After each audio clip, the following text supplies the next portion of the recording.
There is a moment in every day when your mind becomes a storm. A single worry becomes a dozen. A simple thought becomes a threat.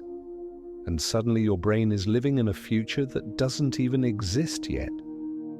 If you've ever felt trapped inside your own mind, Marcus Aurelius knew exactly what that felt like.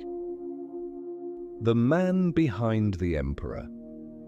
Before he was an emperor, before he was a philosopher, Marcus Aurelius was a human being trying not to collapse under the weight of his own thought. Some of his most honest reflections were written in the quietest, darkest hours of the night. When his son was sick, when his empire felt unstable, when every decision carried consequences measured in lives. In those moments, he discovered something terrifying. The mind invents more suffering than reality ever delivers. Modern psychology confirms this. The brain is wired to exaggerate threats to keep us alive. But that survival instinct can also destroy our peace. The invisible enemy. There was one night during the Marcomannic Wars when Marcus could not sleep. Reports of disease, lost soldiers, and potential betrayal lay scattered across his desk. But the true battle was inside his mind. He wrote, "Your mind will take you places that do not exist." Today, psychologists call this catastrophizing, a cognitive distortion that turns uncertainty into imagined disaster. Marcus simply called it a failure to see clearly. Because when the mind feels unsafe, it invents threats to justify its fear. The question that saved him. To escape the spiral, Marcus asked himself one question. Is this within my control? It seems simple, but it's one of the most powerful psychological tools ever discovered. Every anxious thought falls into one of two categories. One, what is yours? Your actions, your effort, your character. Two, what is not yours? Outcomes, opinions, the future, other people.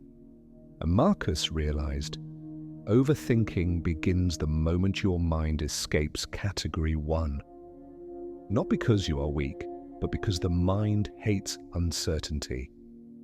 If these ideas resonate with you, you might enjoy the stories we share here.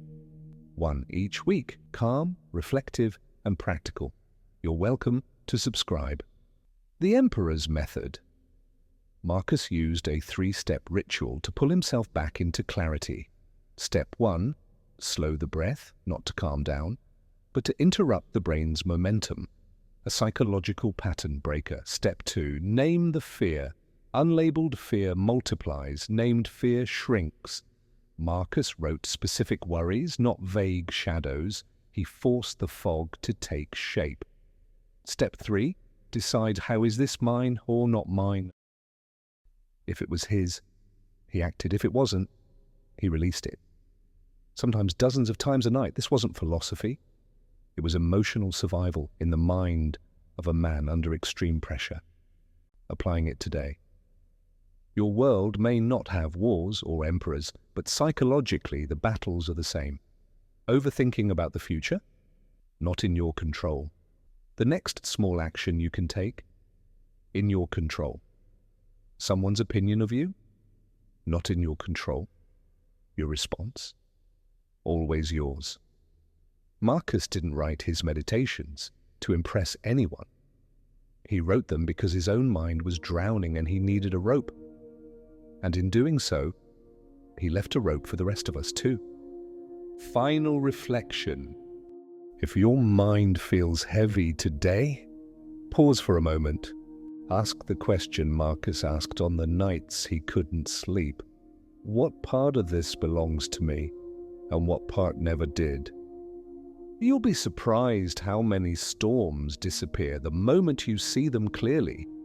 This is what Virtuous Minds is about, learning to rule the inner world before trying to control the outer one. If you want to try the same practice Marcus used, we're preparing a guide with simple, 24-hour exercises to help you build clarity, calm, and mental strength. Until then, remember, your mind is your kingdom. Guard it well.